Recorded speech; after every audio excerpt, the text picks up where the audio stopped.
구약성경 민수기서 15장 27절에서 31절입니다. 가나안 땅에 들어갈 다음 세대들에게 꼭 가르쳐야 될 것이 있는데 그것이 바로 뭐냐? 그 땅에 들어가면 그 땅에서 나는 소산을 가지고 하나님을 예배해라. 하나님의 주신 축복을 가지고 하나님께 영광을 돌려라. 첫 열매로 영광을 돌리고 삶 가운데 하나님이 주시는 대로 그것이 짐승이든 곡식이든 기름이든 포도주든 그 모든 것으로 주님을 예배해라. 그래서 향기로운 식탁이 되게 해라. 예배는 하나님과 함께하는 영적인 식탁입니다. 풍성하게 맛있게 잘 차려진 식탁에 둘러앉은 믿음의 가족들이 바로 그게 공동 예배입니다. 즐거운 시간입니다. 은혜로운 시간입니다. 그런데 그 식탁을 더럽게 만드는 것, 그 예배를 하나님이 받으실 수 없는 예배가 되게 하는 것이 있는데 그것이 뭐냐? 바로 죄라고 말합니다. 죄는 하나님과의 사귐을 방해합니다. 하나님과의 사귐을 막아버립니다. 이사야서 59장 1절 2절에 성경은 말합니다. 여호와의 손이 짧아서 구원하지 못함이 아니고 귀가 둔하여서 듣지 못함이 아니다. 오직 너와 나 사이의 죄악이 하나님과 사이를 갈라놓았다.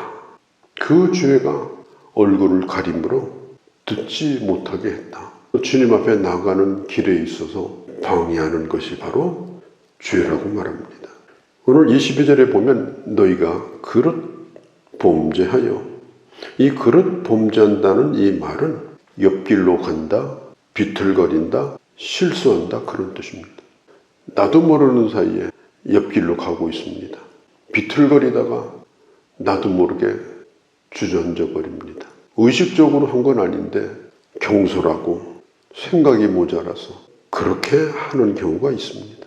우리가 의식적으로는 하나님의 뜻대로 살겠다고 늘 우리는 결단하고 다짐하지만 그러나 자주 넘어집니다. 그렇게 함으로 인해서 하나님과의 관계가 자주 깨어집니다. 그럴 때 어떻게 해야 되는가? 22절에서부터 29절까지를 보면 부지중에라는 말이 무려 8번이 나옵니다. 이 부지중에라는 말이 뭐냐? 나도 모르는 사이에 그렇게 한 겁니다. 지혜가 부족해서 그렇게 한 겁니다. 그렇게 하지 않으려고 했는데 그렇게 돼버렸습니다. 그게 부지중에입니다. 그런데 그런 일이 어쩌다 있는 일이냐? 그런 일이 자주 있습니다. 성경에 보면 대대에 그런 일이 있었다. 그럴 때 어떻게 하면 좋겠는가? 한 번 잘못했습니다. 어떻게 하다 쓰러졌습니다. 그런데 다음에 또 그 일을 하게 됩니다. 그러면 어떤 경우는 자기가 스스로 절망합니다.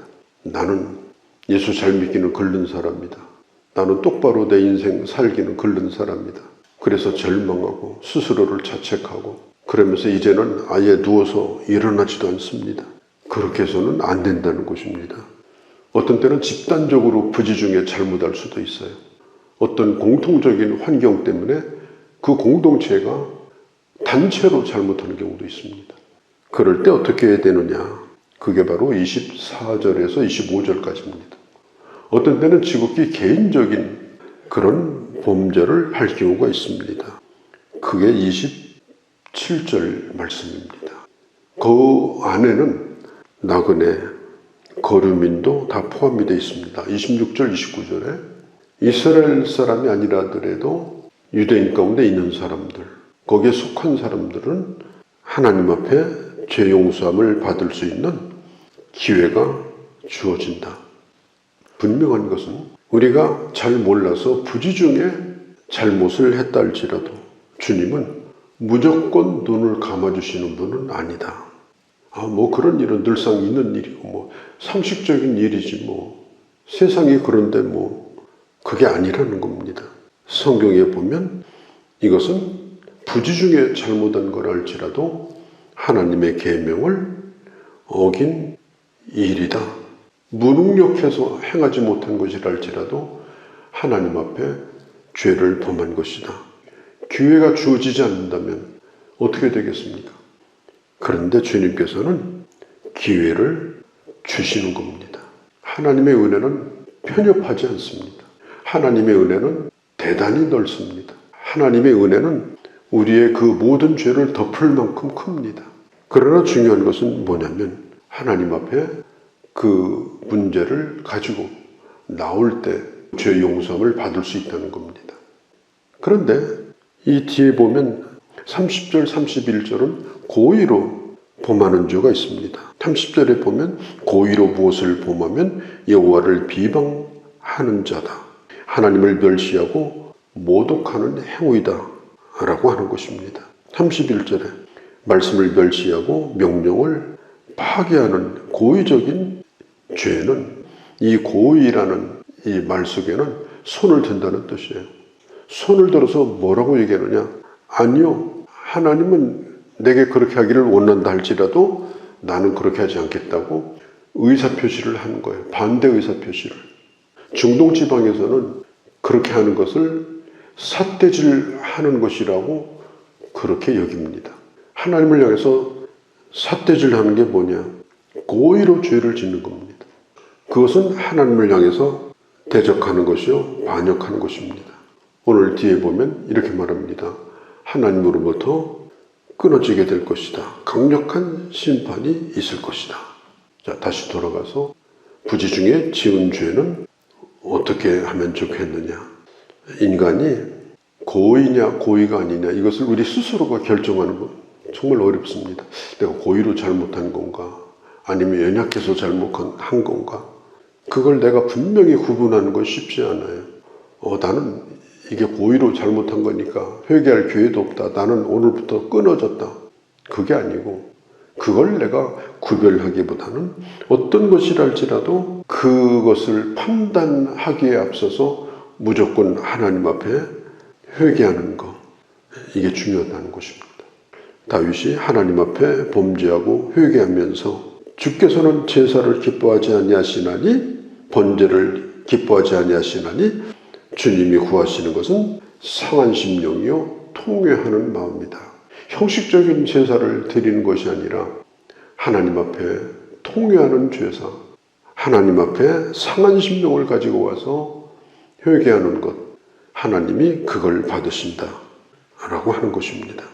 히브리서 9장에 보면 9장 9절에 많은 짐승의 피로는 인간의 죄가 다 씻겨줄 수가 없습니다. 그러나 예수 그리스도의 피는 충분히 모든 죄를 등에 씻는다고 말했습니다. 그래서 우리가 주님의 은혜를 의지해서 그것이 고의든 아니면 부지 중에 짓는 죄건 상관없이 우리가 회개하고 사는 거 이게 매우 중요한 거라는 거예요. 구약 성경에 보면은 정말 아주 악한 왕이 하나 있었는데 므낫세입니다. 열왕기하서 21장에 보면 이 므낫세는 아세라 신을 섬겼습니다. 일월 성신을 우상으로 섬겼습니다. 그리고 심지어 자기 아들도 제물로 바쳤습니다. 이게 얼마나 심각한 거예요. 그리고 왕을 둘러싸고 있는 사람들은 전부 신접한 자 무당들입니다. 그래서 하나님께서 진노해가지고 그 다음에 나중에는 끌려갑니다. 끌려간 다음에 므낫세가 회개합니다. 역대하 33장에 보면 하나님 앞에 그가 간절히 간구하고 겸손하게 간구하고 그리고 하나님이 그 기도를 받으심으로 예루살렘에 돌아와서 다시 왕위에 앉게 되었습니다. 성경은 말하기를 므낫세가 역대하 33장에 보면 그제서야 하나님이 어떤 분인가를 알게 되었다. 그렇게 말합니다. 므낫세 같은 이런 무시무시한 죄를 지은 사람도 그가 하나님 앞에 죄를 회개할 때 다시 돌이키시고 용서해 주신 하나님이십니다. 그래서 우리는 그것이 내가 고의냐 부지중이냐 상관없이 어떤 것이든지 간에 우리가 죄를 범했을 때 예수 그리스도의 보혈의 공로를 의지하여 우리가 주님 앞에 나와 회개하는 것 그리고 그 죄를 돌이키는 것 이게 정말 중요한 것이다. 히브리서 9장 보면 12절, 13절, 14절에 보면 매우 중요한 얘기를 합니다.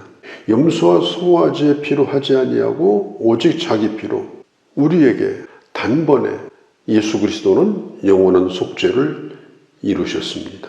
재물을 태운 죄를 뿌려서 인간의 죄를 깨끗하게 하였지만 하물며 우리를 위해서 흘리신 예수 그리스도의 피가 우리를 깨끗게 하고 하나님을 섬길 수 있게 하지 않겠느냐.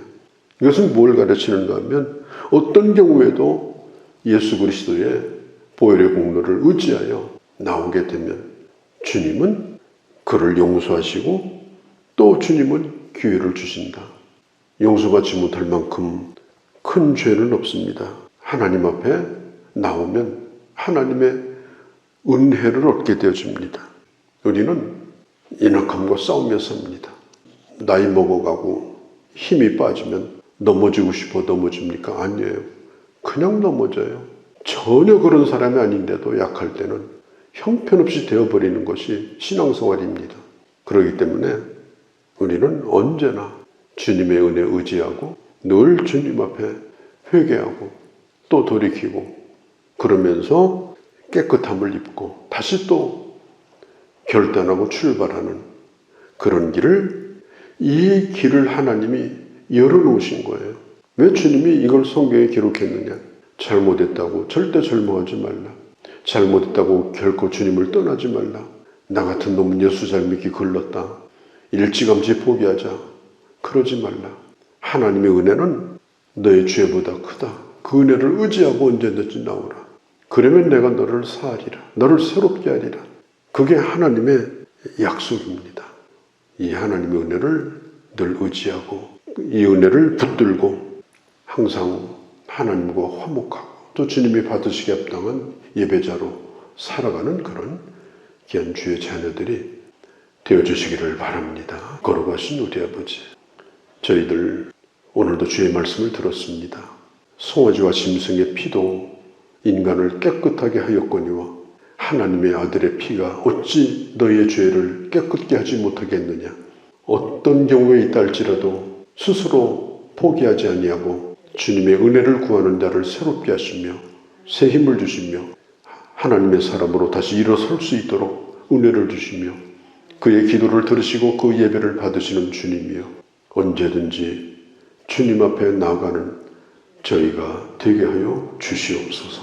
우리 주 예수님의 이름으로 기도하옵나이다. 아멘.